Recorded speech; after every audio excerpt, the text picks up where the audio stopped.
স্বাগত যমুনা টেলিভিশনের নিয়মিত আয়োজন প্রবাসী বাংলাদেশে। বিশ্বের বিভিন্ন প্রান্তে থাকা প্রবাসীদের খবরাখবর নিয়ে আপনাদের সাথে আছি আমি মহিউদ্দিন মধু।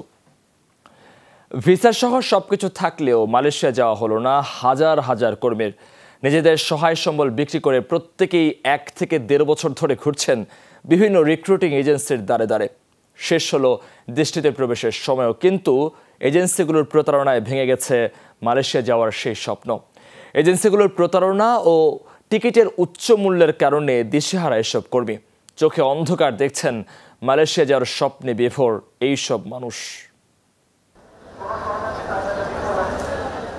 কেউ 2 থেকে 3 দিন, কেউ তারও বেশি সময় ধরে বসে আছেন শাহজালাল আন্তর্জাতিক বিমানবন্দরের 1 নম্বর টার্মিনালের সামনে। এতদিন ধরে রিক্রুটিং এজেন্সির পক্ষ থেকে বলা হচ্ছিল আজ নয়তো কাল মিলবে মালয়েশিয়া যাওয়ার বিমান টিকিট, কিন্তু অপেক্ষা ফুরায় না তাদের। এর মধ্যেই শুক্রবার শেষ মালয়েশিয়া সরকার ঘোষিত আপাতত কর্মী না নেয়ার সময়সীমা। আমার খালি প্রতিদিন দিন দেয়, আজকে কাল না পরশু টিকিট দিবি। আমরা 7 দিন ধরে ঢাকা এসে আছি, 13-14 মাস ধরে ভোগান্তির মধ্যে আছে, ঘুরতেছি। আমি ঘুরতেছি, এটা আরো মানুষ আছে আরো বেশি ঘুরতেছে। আমাদের বললো ইনশাআল্লাহ টিকিট পাবে, মনে করেন চুক্তিনামা দিয়ে দিল, বললো যে এয়ারপোর্টে থাকো টিকিট পাবে। আমরা ওই আশায় বসে আছি। গেল 21 মে পর্যন্ত 5,24,946 জন কর্মীকে মালয়েশিয়া যাওয়ার অনুমতি দেয় প্রবাসী কল্যাণ মন্ত্রণালয়। বৃহস্পতিবার পর্যন্ত দেশটিতে পৌঁছায় 4,91,745 জন। যারা যেতে পারেননি তাদের অভিযোগ এজেন্সির প্রতারণায় পড়েছেন তারা। এজেন্সিতে গেছি, তাকে অফিসে গেছে, অফিসে গিয়ে আমি সিঁড়ির ভিতরে ঘুমাইছি স্যার 2 দিন। বুঝেন আমার চোখ দিয়ে পানি পড়তেছে। আমাদের জীবনে একটা স্বপ্ন ছিল, স্বপ্ন নষ্ট হয়ে গেছে। আমাদের স্ত্রী সোনা গয়না বিক্রি করে আমরা টাকা দিছি। এই টাকাটা আমরা কিভাবে তুলবো? না আমাদের আত্মহত্যা করা লাগবে, না হয় আমাদের হেল্প করতে হবে। দালালের খপ্পরে পড়ে অনেকে টিকিটের জন্য 1.5 থেকে 2 লাখ টাকা পর্যন্ত বাড়তি দিয়েছেন। তারপরেও ভুয়া টিকিট ধরিয়ে দেওয়ার অভিযোগ ভুক্তভোগীদের। আমরা এজেন্সিতে গেছি, এরা আমাদেরকে ফার্স্ট টিকিট দিছে। সে আমাদের কাছ থেকে 6,20,000 টাকা নেওয়ার পরেও কোনো টিকিট দিচ্ছে না। প্লাস খালি বলতেছে আপনারা একটু ওয়েট করেন। আমরা আর কতদিন ওয়েট করব? সে কাজের থেকে ওরা টাকা নেওয়ার পরেও ওনারা আরও টিকিটের জন্য আরও 6 লক্ষ টাকা করে দাবি করতেছে। এজেন্সির কারো দেখা না মিললেও বিমানবন্দরে পাওয়া যায় 2 দালালকে। তারা দায় চাপান বাইরার উপর। কোম্পানির সাথে ওদের একটা সমস্যা ছিল, আর লেনদেনের সমস্যা। কি সমস্যা ওইটা তো আমাদের বলে না। এরা 2 বছর যে ঘটতেছে, 1.5 বছর 2 বছর, এটা সত্য কথা। এগুলো আজকে ফ্লাইট দিব, এলা এয়ারপোর্টে নিয়ে আসলাম, কিছুক্ষণ পরে হয়তো টিকিট দিব। স্বপ্ন ছিল মালয়েশিয়া যাবেন, ফেরাবেন পরিবারের সচ্ছলতা, কিন্তু হঠাৎ করেই মালয়েশিয়ান সরকারের আর কর্মী না নেওয়ার ঘোষণা এবং বাংলাদেশের রিক্রুটিং এজেন্সিগুলোর প্রতারণায় এসব মানুষের এখন পথে বসার দশা। অসহায় এসব মানুষ এখন সরকারের উদ্যোগের দিকে তাকিয়ে। আরিফুর রহমান সবুজ, যমুনা নিউজ, ঢাকা। দর্শক, এই বিষয়ে বিস্তারিত জানাতে হযরত শাহজালাল আন্তর্জাতিক বিমানবন্দর থেকে যুক্ত হচ্ছেন আমাদের সহকর্মী ফয়সাল মাহমুদ। ফয়সাল, মালয়েশিয়া যাওয়ার সময় তো শেষ, এখন সেখানকার পরিবেশ কেমন দেখছেন? মধু, বিমানবন্দরের হযরত শাহজালাল আন্তর্জাতিক বিমানবন্দর থেকে সর্বশেষ মালয়েশিয়ার উদ্দেশ্যে রাত 11টার দিকে একটি বিমান ছেড়ে গেছে। এটিই ছিল সর্বশেষ। এরপর থেকে অনেকেই অপেক্ষায় ছিলেন, তবে 12টা নাগাদ নির্ধারিত সময় 12টা ছিল, সেই সময়ের পরে কিন্তু অনেকেই আমরা দেখছি যে এয়ারপোর্ট ছেড়ে চলে গেছেন। এখন এই এয়ারপোর্টে আছেন কিছু সংখ্যক লোকজন যারা দূর দূরান্ত থেকে এসেছেন, একদম দেশের প্রত্যন্ত অঞ্চল থেকে। তারা হয়তো সকালের দিকে যাবেন বলে আমাদেরকে জানিয়েছেন। আমরা তাদের সাথে আসলে কথা বলেছি যে তারা আসলে যে বিমানবন্দরে এসেছেন তাদের অনেকের কাছে দেখেছি টিকিট নেই। আমরা জিজ্ঞেস করেছি এটা কেন, তারা টিকিট ছাড়া কেন এয়ারপোর্টে এসেছেন। তারা বলেছেন যে তাদের কাছে আসলে এজেন্সি থেকে বারবার তাদেরকে বলা হয়েছে যে আমরা আপনাদের টিকিটের ব্যবস্থা করে দেবো, আপনারা এয়ারপোর্টে যান, 1 ঘন্টা লাগবে বা আধা ঘন্টা লাগবে, আপনাদের টিকিটের ব্যবস্থা করে দেব। সেই আশায় তারা মূলত বিমানবন্দরে এসেছিলেন, কিন্তু সেই আশা আসলে সময় যত গড়িয়েছে ততই তাদের সেই আশাটি হতাশায় পরিণত হয়েছে। সর্বশেষ এরই মধ্যে সময়ও শেষ হয়েছে। মালয়েশিয়ার নির্ধারিত সময় 31 মে রাত রাত 12টা পর্যন্ত যেটি ছিল, এরপর থেকে মালয়েশিয়ায় শ্রমিক ঢোকান বন্ধ হয়ে গেছে। এরপর থেকেই কিন্তু অনেকেই চলে গেছেন। আমরা কয়েকজন শ্রমিকের সাথে কথা বলতে চেয়েছিলাম, যদিও তারা আসলে কথা বলতে চাননি, তারা মিডিয়াকে অনেকটা ইগনোর করেছেন। এক্ষেত্রে তারা বলছেন যে তাদের এজেন্সি থেকে নিষেধ করা আছে, বলা আছে তাদের যদি কথা বলেন মিডিয়ার সাথে এক্ষেত্রে তাদের হয়তো সমস্যা হতে পারে, তাদেরকে এই ধরনের কথা বলা হয়েছে। তবে মধু, আরেকটি যে বিষয় জানিয়ে রাখি, সর্বশেষ যে ফ্লাইটগুলোতে প্রায় 6,000 বাংলাদেশি প্রবাসী যারা মালয়েশিয়ান এয়ারপোর্টে আটকা ছিলেন, তাদের মধ্যে অনেকেই কিন্তু এর মধ্যে মালয়েশিয়া প্রবেশ করতে পেরেছেন এবং বাকিদেরও প্রবেশ করানোর প্রক্রিয়া চলছে বলে জানিয়েছেন বায়রার পক্ষ থেকে। আমরা বায়রার সাথে কথা বলেছিলাম যে আসলে এরকম পরিস্থিতি কেন তৈরি হয়েছে। বায়রা আমাদেরকে জানিয়েছেন এই ক্ষেত্রে আসলে এককভাবে রিক্রুটিং এজেন্সিগুলোকে দায় করা যায় না, যেহেতু মালয়েশিয়ার তারা বলেছেন যে মালয়েশিয়ার এই ভিসা প্রসেসিং প্রায় বেশ কয়েকদিন মাঝখানে বন্ধ ছিল, যার ফলেই কিন্তু এই জটিলতাটা তৈরি হয়েছে, যার কারণে এখানে অনেকেই এসেছেন, ভোগান্তিতে পড়েছেন। আসলে অনেকেই অনেক টাকা ধার দেনা করে, অনেকে জমি বিক্রি করে অনেকে ধার দেনা করে লোন নিয়ে ব্যাংক থেকে তারা এসেছেন মালয়েশিয়ার উদ্দেশ্যে যাওয়ার জন্য, কিন্তু তারা দীর্ঘ 4 দিন 3 দিন এয়ারপোর্টে থাকার পরেও তাদের যে কাঙ্ক্ষিত গন্তব্যে পৌঁছানোর সম্ভব হয়নি। মধু, এই ভোগান্তি শেষ হবার নয়। ফয়সাল, আপনাকে ধন্যবাদ, বিস্তারিত জানাচ্ছিলেন আমাদেরকে। শুক্রবার থেকে বন্ধ হলো মালয়েশিয়ার শ্রমবাজার। বাংলাদেশ সহ 15টি দেশের কর্মীদের রাতের মধ্যেই প্রবেশ করতে হবে সেখানে। তাই বৃহস্পতিবার রাত থেকেই হজরত শাহজালাল আন্তর্জাতিক বিমানবন্দরে ছিল হাজারো কর্মীর ভিড়। কর্তৃপক্ষের তথ্য অনুযায়ী সকাল থেকে মালয়েশিয়ার উদ্দেশ্যে ঢাকা ছেড়ে গেছে 5টি ফ্লাইট। মালয়েশিয়া যেতে ইচ্ছুক কর্মীদের জন্য নিয়মিত ফ্লাইটের পাশাপাশি একটি বিশেষ ফ্লাইটের ব্যবস্থা করেছে বাংলাদেশ বিমান। সন্ধ্যা 7:15টার দিকে ছেড়ে গেছে 271 জনের আসনের সেই ড্রিম লাইনারটি। সব মিলে যেতে শেষ দিন দেশটিতে যেতে পেরেছেন মাত্র 1,500 কর্মী। এই জন্য, কারণ আগামীকালকে হয়তো মালয়েশিয়া সরকারের ঘোষণা দিচ্ছে মালয়েশিয়া আর যাওয়া যাবে না, এই জন্য হয়তো ক্রাইসিসটা বেশি আর কি। ভোগান্তিটা অনেক বেশি আর কি, অনেক বেশি, অতিরিক্ত। 13-14 মাস আমার চাইতে বেশিও আছে আর মানুষ। 11টার দিকে ফ্লাইট, কিন্তু আবার বলছে যে 1 ঘন্টা পাইসে যাবে, কিন্তু এখনো তো ফোনে টিকিট দেওয়ার কথা, এখনো ফোনে পাই নাই। এই 25 মাস ধরে ঘুরেছে, ঘুরানোর পর কালকে টিকিট দিছে। ভিসা লাগছে 17 তারিখের আগে, লাস্ট ডেট 17 ছিল এই ভিসা অনলাইনের, যে নিউজটা পাইছিলাম ওর আগে। পুলিশকে ঘুষের প্রস্তাব দিয়ে মালয়েশিয়ায় গ্রেফতার হলেন এক বাংলাদেশি ব্যক্তি।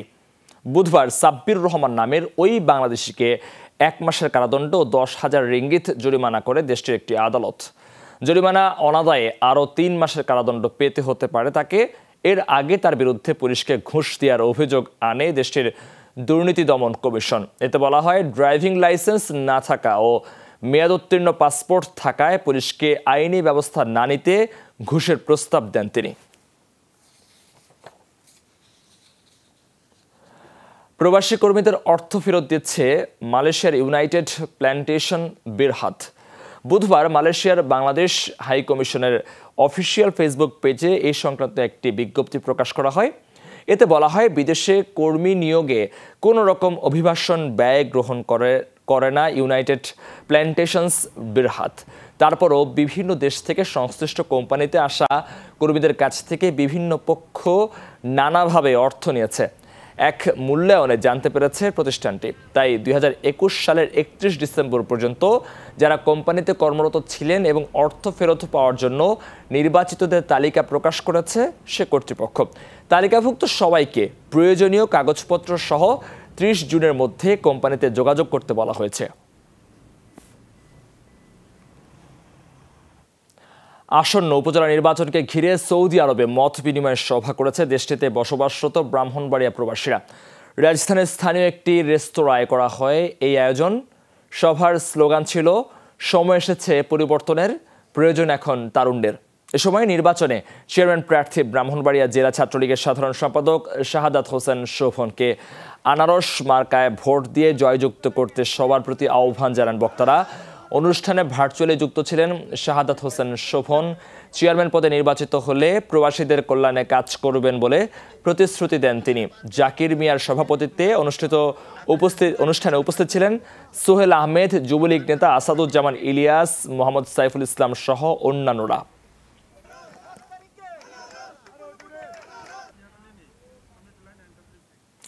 দর্শক, মালয়েশিয়া প্রবাসে আমরা আরেকটু ফিরছি। শেষ দিনে মালয়েশিয়ায় যারা ঢুকেছেন তাদের মধ্যে অনেকেই আটকা পড়েছেন এয়ারপোর্টে। এয়ারপোর্টের শৃঙ্খলা বজায় রাখতে নিরাপত্তা জোরদার করেছে কর্তৃপক্ষ। অবস্থা পরিদর্শন করতে সেখানে গেছেন বাংলাদেশের রাষ্ট্রদূত। জানান, আগত বাংলাদেশিদের যে কোনো প্রয়োজনে সহযোগিতা করবে দূতাবাস। এই পর্যন্ত আমাদের যে তথ্য আছে সেটি হচ্ছে আমরা 5,27,000 এর বেশি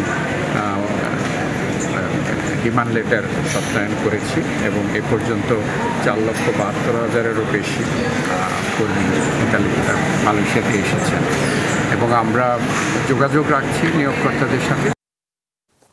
মধ্যপ্রাচ্যে বসবাসরত প্রবাসীদের সমস্যার সমাধানের আশ্বাস দিয়েছেন প্রবাসী কল্যাণ ও বৈদেশিক কর্মসংস্থান প্রতিমন্ত্রী শফিকুর রহমান চৌধুরী।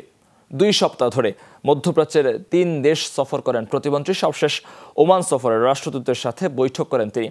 আলোচনা করেন প্রবাসী বাংলাদেশিদের সাথেও। এ সময় তিনি প্রবাসীদের নানা অভিযোগ শোনেন এবং সমাধানের আশ্বাস দেন। ওমান থেকে আমাদের সহকর্মী মোহাম্মদ রফিকুল্লাহর পাঠানো তথ্য ছবিতে বিস্তারিত।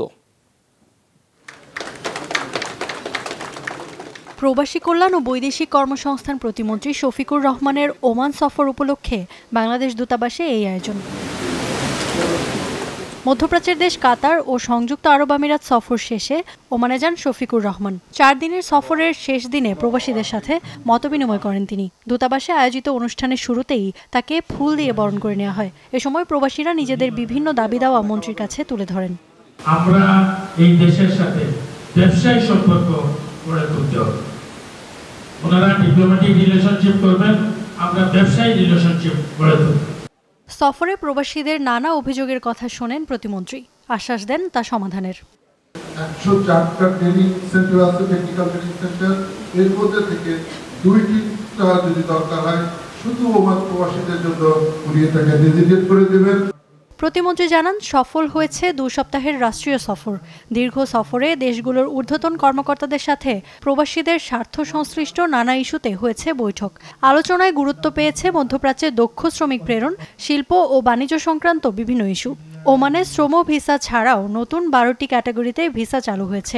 এগুলোর অপব্যবহার না করার পরামর্শ দেন তিনি। আমার দুটো জায়গার কাতার, দুবাই এবং ওমান আশায় সফলতা হয়েছে। আমাদের যে সমস্ত সমস্যা ছিল সেই সমস্যাগুলো আমরা সরাসরিভাবে শোনাতে পেরেছি এবং শোনানোর পূর্বেই ওনারা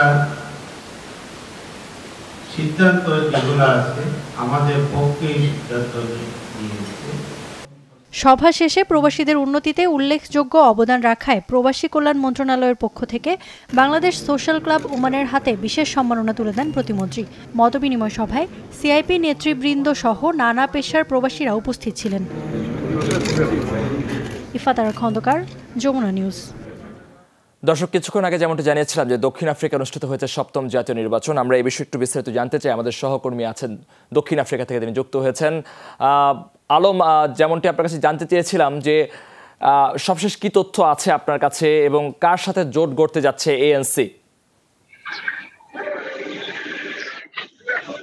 মধু, দক্ষিণ আফ্রিকা গণতন্ত্র প্রতিষ্ঠার পর থেকে এখন পর্যন্ত যে কয়টি নির্বাচন হয়েছে সবকটি নির্বাচনে কিন্তু নেলসন ম্যান্ডেলার দল এএনসি এককভাবে সংখ্যাগরিষ্ঠতা পেয়ে তারা সরকার গঠন করে আসছে, কিন্তু ব্যক্ত ঘটলো শুধু এবার। এখন পর্যন্ত আমার কাছে যে তথ্য রয়েছে, মোট ভোট কেন্দ্রের 84.57% কেন্দ্রের ফলাফল ইতিমধ্যে চলে এসেছে। এই ফলাফলে এখন পর্যন্ত দেখা যাচ্ছে বর্তমান ক্ষমতাসীন এএনসি 41.16% ভোট পেয়ে তারা কিন্তু এগিয়ে রয়েছে।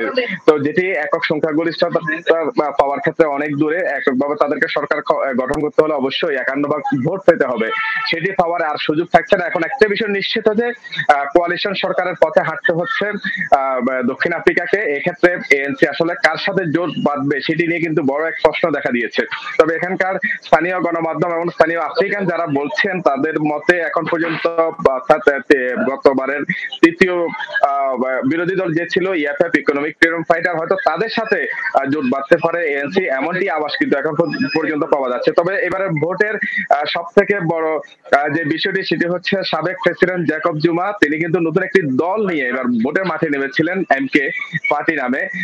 জ্যাকব জুমা এখন পর্যন্ত যে ভোট পেয়েছেন তিনি 13 ভাগের বেশি ভোট পেয়ে তৃতীয় স্থান অধিকার করেছেন। ফলশ্রুতিতে এএনসির যে ভোট, সেই ভোট থেকে যে কম ভোট গুলো এএনসির, সেটি মূলত জ্যাকব জুমার যে এমকে পার্টির কারণে মূলত এএনসি খুব কম ভোট পেয়েছে সেটি কিন্তু বলছিলেন।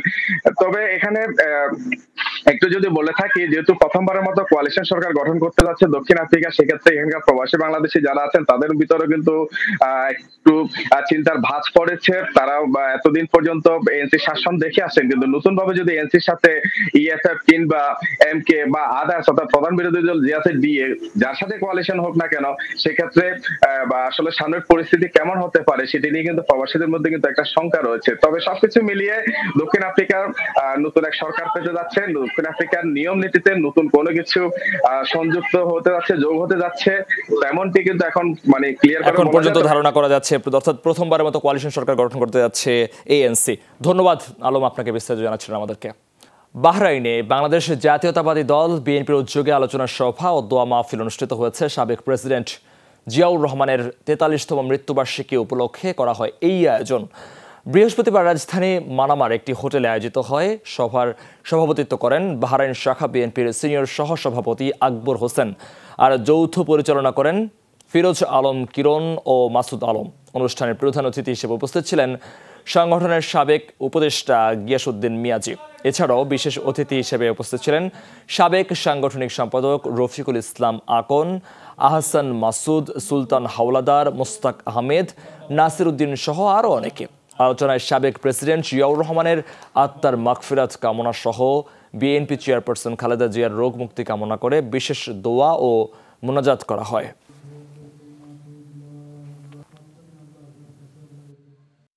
শহীদ রাষ্ট্রপতি জিয়াউর রহমানের 43তম শাহাদাত বার্ষিকী উপলক্ষে বিএনপির নেতৃবৃন্দ ও বাহরাইনস্থ জাতীয়তাবাদী যুবদলের সকল নেতৃবৃন্দকে উপস্থিত হয়ে আজকের অনুষ্ঠানকে সাফল্যমণ্ডিত করার জন্য বিএনপির পক্ষ থেকে কৃতজ্ঞতা প্রকাশ করে ধন্যবাদ জ্ঞাপন করছে। বিএনপির অঙ্গ সহযোগী সংগঠন এবং যুবদলের যারা উপস্থিত হয়েছেন তাদের সবাইকে বিএনপি বাহরাইন কেন্দ্রীয় কমিটির পক্ষ থেকে ধন্যবাদ জানাই। আজকের এই সুন্দর আয়োজনের জন্য বাহরাইন বিএনপিকে যুবদলের পক্ষ থেকে ধন্যবাদ। বাংলাদেশকে জাতিসংঘের গুরুত্বপূর্ণ অংশীদার বলে আখ্যায়িত করেছেন সংস্থাটির মহাসচিব অ্যান্টোনিও গুতেরেস। বলেছেন, বাংলাদেশ জাতিসংঘের অনেক কর্মযজ্ঞে উল্লেখযোগ্য অবদান রেখে চলেছে। নিউ ইয়র্কে স্থানীয় সময় গতকাল বৃহস্পতিবার বিকেলে জাতিসংঘ সদর দপ্তরে যুক্তরাষ্ট্র সফররত পররাষ্ট্রমন্ত্রী ডক্টর হাসান মাহমুদের সঙ্গে আলোচনায় গুতেরেস এই মন্তব্য করেছেন। এর আগে পররাষ্ট্রমন্ত্রী আন্তর্জাতিক শান্তিরক্ষী দিবস উদযাপন উপলক্ষে জাতিসংঘ সদর দপ্তরে বাংলাদেশ ও অস্ট্রিয়ার যৌথ অভ্যর্থনা অনুষ্ঠানে প্রধান অতিথি হিসেবে যোগ দেন। বলেন, বাংলাদেশি শান্তিরক্ষীরা জাতিসংঘ শান্তিরক্ষায় অত্যন্ত আন্তরিকতা, পেশাদারিত্ব এবং নিষ্ঠার সাথে দায়িত্ব পালন করে যাচ্ছেন। একই দিনে জাতিসংঘ সদর দপ্তরের ওআইসি সম্মেলন কক্ষে পররাষ্ট্রমন্ত্রী হাসান মাহমুদ নিউ ইয়র্কে ইসলামী সহযোগিতা সংস্থাভুক্ত দেশগুলোর রাষ্ট্রদূতদের রোহিঙ্গা পরিস্থিতি সম্পর্কে অবহিত করেন। এই জোটের প্রশংসা করেন। Today in Bangladesh, in the camps area, the population of Rohingya is more than double than the local people. And because of that, there are multiple problems have been created. Rohingya camps have become breeding a space for fanatism, terrorism, and etc. এই ছিল আজকের প্রবাসী বাংলাদেশে। এতক্ষণ সাথে থাকার জন্য ধন্যবাদ আপনাদের সবাইকে।